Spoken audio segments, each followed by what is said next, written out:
আর ব্র্যান্ডের একটা ফ্রিজ দেখাবো 308 লিটার। এটাও গ্যাস কম্প্রেসর সব অরিজিনাল আছে, ফুল ফ্রেশ কন্ডিশন আছে। এই যে ভিতরের সাইড, হ্যাঁ নন ফ্রস্টেড ফ্রিজ, উপরে ডিপ নিচে নরমাল। উপরে একটা র‍্যাক করে দেওয়া হবে, র‍্যাকটা পাই নাই কিন্তু একটা র‍্যাক ম্যানেজ করে দিতে পারবো, সমস্যা নাই। যখন নেবেন এটা দিয়ে দেওয়া হবে, সমস্যা নাই। ঠান্ডা 100% অলোকে শার্পের জাপানি ফ্রিজ ভাই। এটার দাম দিচ্ছে আপনার 16 না 15 না 14 না, একদম 13,000 টাকা। একদম 13,000 টাকা। এত বড় ফ্রিজ ভাই, আজকে প্রতিটা ফ্রিজ আপনি একবারে সুলভ মূল্যে পেয়ে যাবেন আজকে প্রতিটা ফ্রিজ। নাইম ভাই একটা আপনার টোশিয়া ব্র্যান্ডের ফ্রিজ দেখাবো, আপনার স্কাই ব্লু কালারের, গ্যাস কম্প্রেসর সব অরিজিনাল আছে, উপরে ডিপ নিচে নরমাল, নন ফ্রস্টেড ফ্রিজ, একদম ফুল ফ্রেশ কন্ডিশন আছে, কম্প্রেসর অরিজিনাল আছে। হ্যাঁ থাইল্যান্ডের ফ্রিজ, ফুল ফ্রেশ, একটুকু চুল পরিমাণ কোনো দাগ নাই, ট্যাপ নাই, জং মরিচা নাই।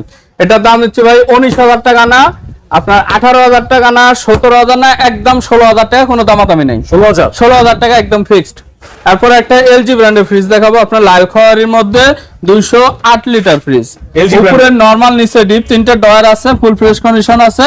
হ্যাঁ এলজি ব্র্যান্ডের 208 লিটার ফ্রিজ, একদম ফুল ফ্রেশ কন্ডিশন আছে, সব ডয়ার গুলো আছে। আচ্ছা এলজি ব্র্যান্ড। হ্যাঁ এটার সাথে একটা স্ট্যান্ডও দিয়ে দেওয়া হবে যারা নেবেন। হ্যাঁ স্ট্যান্ড দিয়ে দেবো। এটার দাম দিচ্ছে আপনার 22,000 না 21,000 টাকা না, একদম 20,000 টাকা। এটা ভালো অফার করে দেন ভাই। জান ভাই আরো 1,000 কমাই দিয়ে 19,000 করে দিলাম। আর কত যায় না? জান 18,000 টাকা করে দিলাম। হ্যাঁ